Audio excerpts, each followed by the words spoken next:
अंधेरा वक्त जहां जिंदगी की बुनियाद हिंसा और गुणवत्ता से डगमगा रही है। राहत की तड़प बूंद को तरसते चातक जैसे। कहा गया है जब जब धर्म की होती है हानि, साथ ही साथ अधर्म की होती है पुष्टि। तब तब भू पर परम पुरुष प्रकट होते।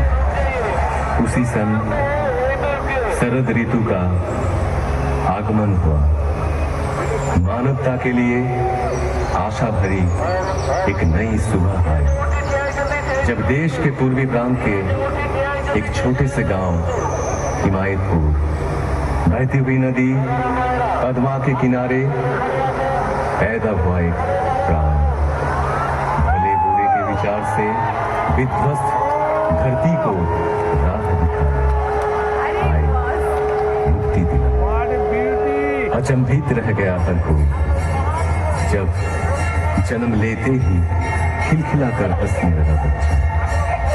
पिता शिव चंद्र चक्रवर्ती, माता मनमोहन देवी। माँ ने आदर से नाम रखा अनुकूल, पूरा नाम अनुकूल चंद्र चक्रवर्ती। एक दिन पूजा के समय आसन में विग्रह की जगह खुद बैठ गए वे।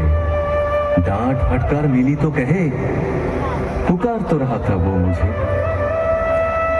असीम लगाव था माँ के प्रति। एक दिन किसी कारण माँ पीछने के लिए दौड़ी।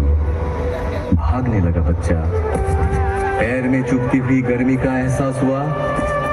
ख्याल आया ऐसे ही माँ का पाँव ही तो चलता होगा। रुक गए, थम गए।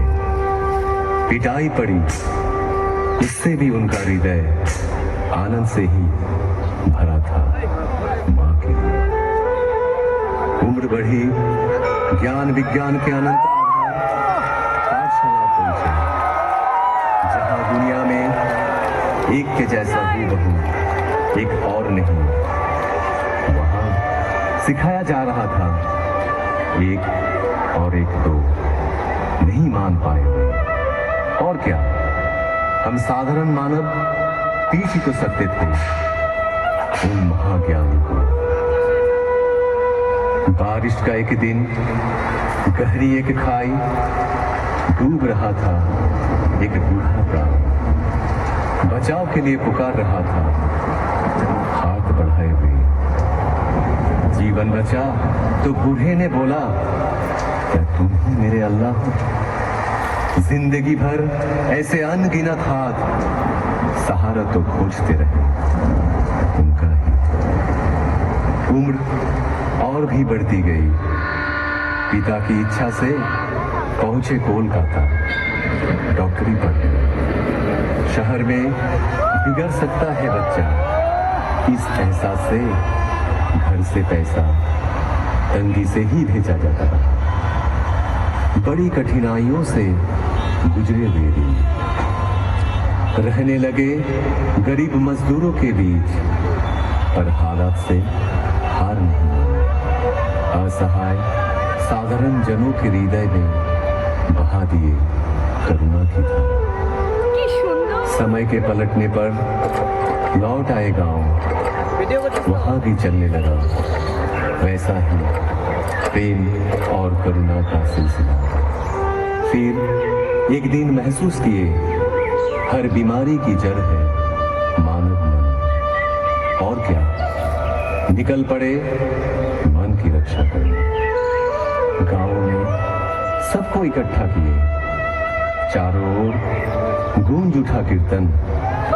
कीर्तन में मतवाले जन जैसे आनंद के नशे में चूर। जनता का एक समूह उस भक्ति रस से दूर होती रही सारी मलिनता। रच उठा एक मधु चक्र, मानो एक एक के प्राण के घेरे में पड़ गए।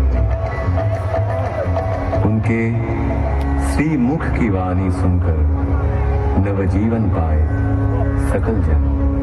साफ दिखने लगा जीवन का जटिल मार्ग भी। ग्रहणग्रस्त धरा को अंधियारा से राहत मिली।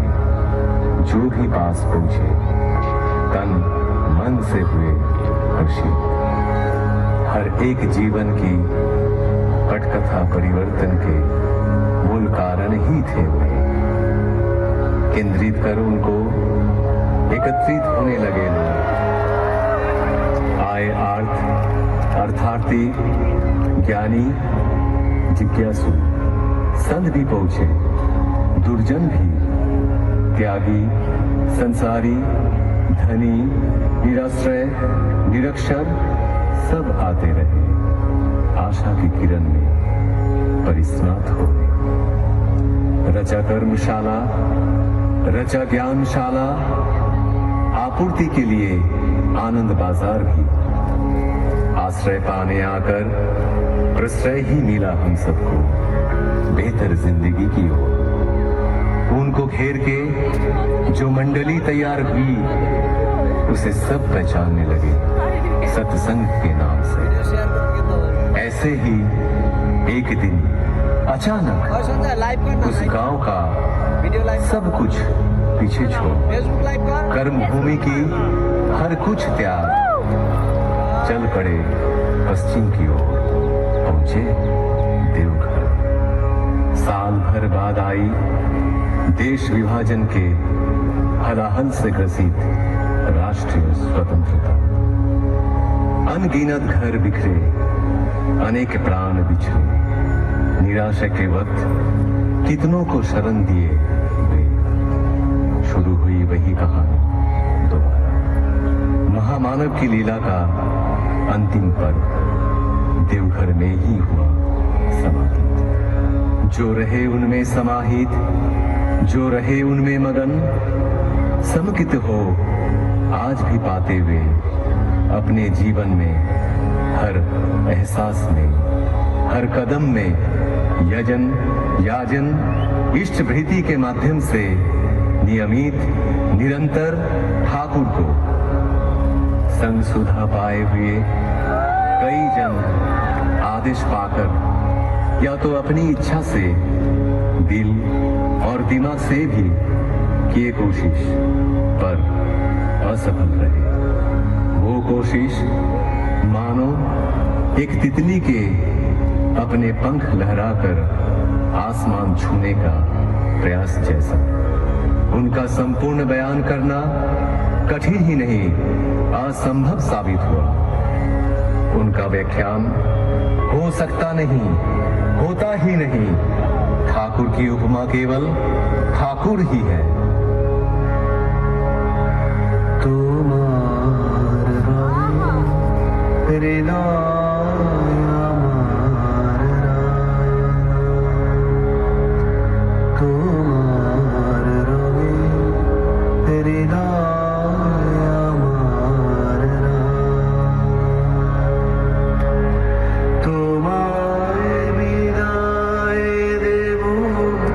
কেমন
আশা